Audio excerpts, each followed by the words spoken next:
Miss Sam Acosta.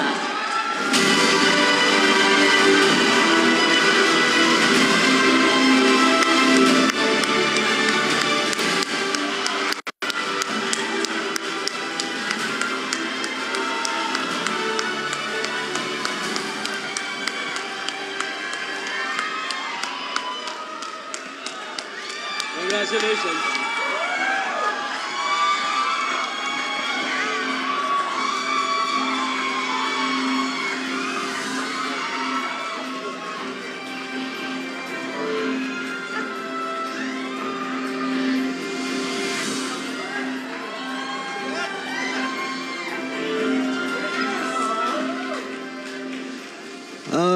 Wow! Para akong atakihin sa puso.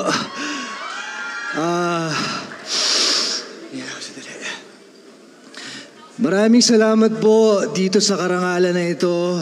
Isang napakalaking karangalan na tumanggap na isang napaka-special na parangal sa harap ninyong lahat.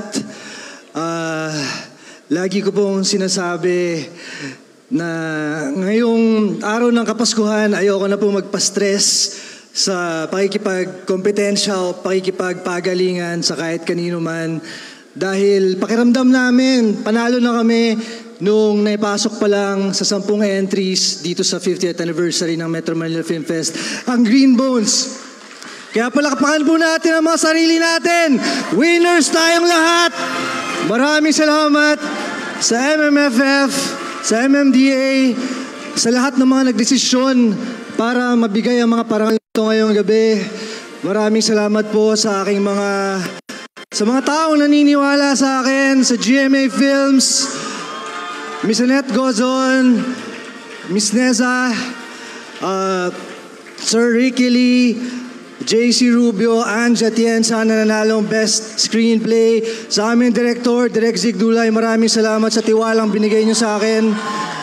Sa lahat ng sumusuporta sa akin. Sa aking #1 supporter, nandun po ang aking asawa, si Miss Jeneline Mercado. Maraming salamat. Inaalay ko to, ang award na to sa aking pamilya. Kung sila po at talagang nag-i-inspire sa akin para pagbutihin itong ginagawa ko na to, na i-maximize lahat ng opportunity na binibigay sa akin. Maraming salamat po. Hindi ko makakalimutan to. Maraming salamat po sa inyong lahat. Thank you! Mabuhay ang pelikulang Pilipino!